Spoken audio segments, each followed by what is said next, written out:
नबी करीम अलैहिस्सलाम नमाज पढ़ा रहे थे, जोहर की नमाज थी, असर की नमाज थी। सही मुस्लिम में मौजूद है। हजरत अबू हुरैरा फरमाते हैं नमाज पढ़ाते पढ़ाते नबी पाक ने कदम आगे किया, नमाज पढ़ाते पढ़ाते कदम आगे किया और यूं हाथ उठाया फिर वापस कर लिया।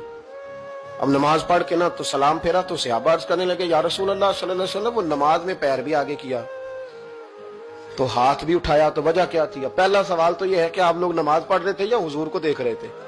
तो सहाबा तो पहले ही बताते हैं कि भाई हम तो पहली साफ में नमाज इसलिए पढ़ते थे कि नमाज भी होती रहती थी और चुपके चुपके महबूब की दीद भी होती रहती थी। हुजूर से पूछा या रसूल अल्लाह, वो नमाज पढ़ते पढ़ते कदम आगे बढ़ाया आपने तो फिर पीछे कर लिया, क्या था?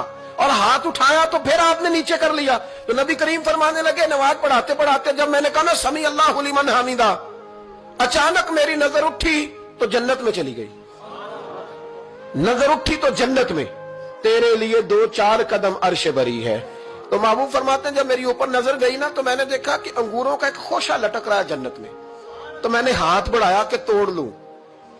हुजूर खड़े हैं मस्जिद नबवी में और फरमाते हैं कि मैं यहां खड़े होकर हाथ ऊंचा करूं तो मेरा जन्नत तक पहुंच जाता है। फरमाया मेरा इरादा हुआ कि वो खोशा जन्नत का तोड़ लूं और जरा मैंने पैर आगे बढ़ाया ही था तो मेरे दिल में ख्याल आया कि जन्नत राज है तो राज ही रहनी चाहिए, ये राज खोल गया तो मजा नहीं आएगा। तो मैंने फिर वो हाथ वापस कर लिया। सहाबा कहते हैं जब नबी करीम ने ये बयान किया तो हमारे चेहरे न तजस्सुस से खेल उठे, तजस्सुस से। हम कोई बात और भी सुनना चाहते थे तो महबूब फरमाने लगे अगर मैं वो खोशा तोड़ के ले आता और तुम्हें दे देता तुम कयामत तक भी खाते रहते तो तुमसे खत्म नहीं होना था। ये सही मुस्लिम की हदीस है। ओ भाई, मेरे रसूल करीम के वाक़या में राज पे शिकवा करना, कहना समझ में नहीं आती कैसे गए थे। तो तू जो चाहे तो हर शब हो मिसाले शब असरा, इसलिए कि तेरे लिए 2-4 कदम